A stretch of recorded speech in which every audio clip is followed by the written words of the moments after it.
When Mr. Eichler and Frank Lloyd Wright met, and Mr. Eichler learned about the Usonian house, it also struck a chord with him that to create housing for middle-income people of quality design was a very desirable objective, but he also had a personal mission to operate subdivisions and create housing for anyone who could qualify for the loan financially.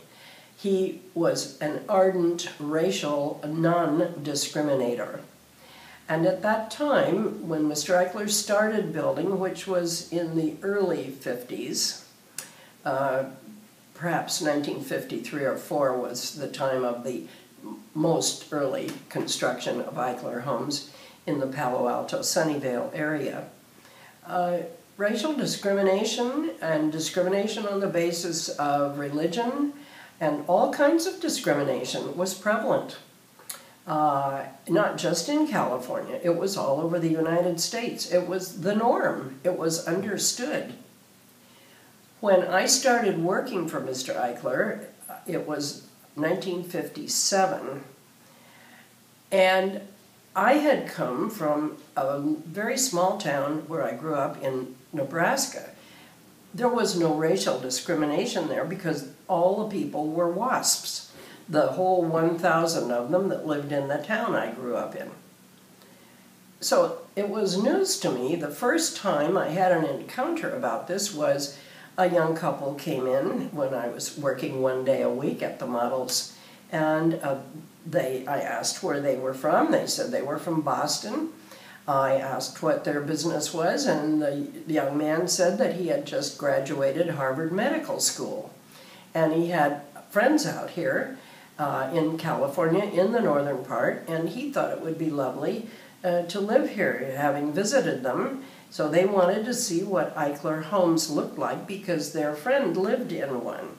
And the friend was working at UCSF, and this guy thought it would be nice to do that also. So we started looking at the models, and I went through my usual teaching them about design and how convenient and how beautiful and how soul-inspiring it is to live this way. And we came back to the office, and no one in those days had any amount of money, but if you'd been in the Army, you could buy an Eichler home with $500 down on your GI loan. So I asked him if he had GI eligibility, and he said yes, he did. So I literally got the papers out, the purchase agreement, and I said, well, why don't you sit down and we'll look at some of the maps to see where your favorite floor plan is located, and then I'll take you to see those lots, and then you can buy a house. Oh, he said, I can't possibly buy a house. And I said, why can't you buy a house? I thought you and your wife just loved these. Oh, they both agreed. They loved what they had seen. And I said, well, do you not have your appointment at UCSF yet? He said, I don't have it yet, but it's positive that I will get it. And I said, then I don't understand why can't you buy a house? And he said, because you won't let me. I said, what are you saying? I thought there was some sort of joke going on. And I said, of course I would let you. Would you please tell me what you're talking about? He said, I'm a Jew. I said, so what's that got to do with it? He said, where I come from, that has everything to do with it. I couldn't buy a house where I grew up. Well, I was dumbfounded. I mean, it was certainly part of my education. I said, well, that isn't the case here. And he said, oh, well, I'll bet. He was, not believing anything I said about that.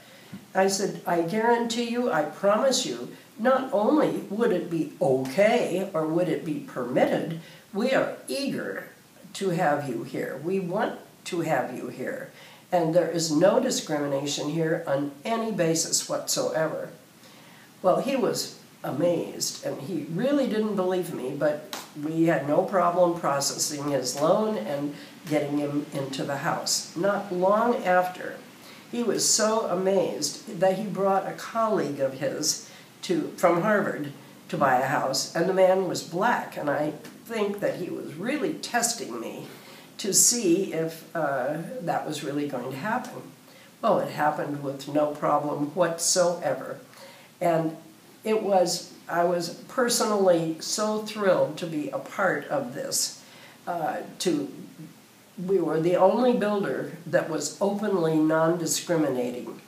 Mr. Eichler was so aggressive in this that once in a great while, if somebody objected, he would blatantly call the television stations and have them come out and interview him talking to whoever was objecting to our policy of integration. And he would always say, anytime you want to sell your house back to me, I will pay you cash on the spot, and I will look forward to you leaving.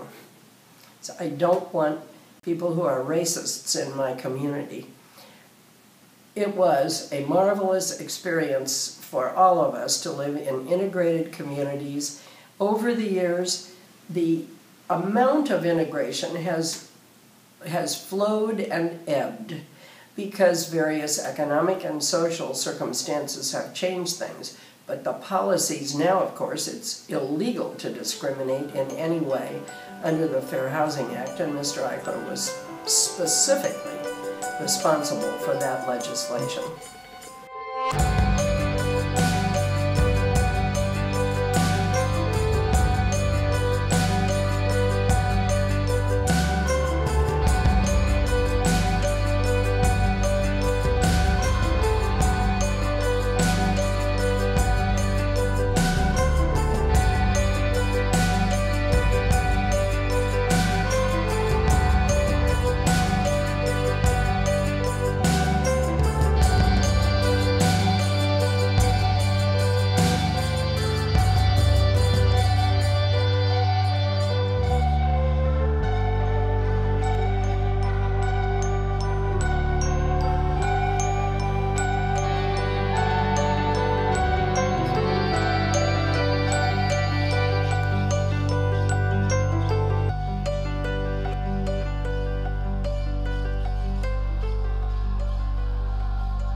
Anytime you want to sell your house back to me, I will pay you cash on the spot, and I will look forward to you leaving.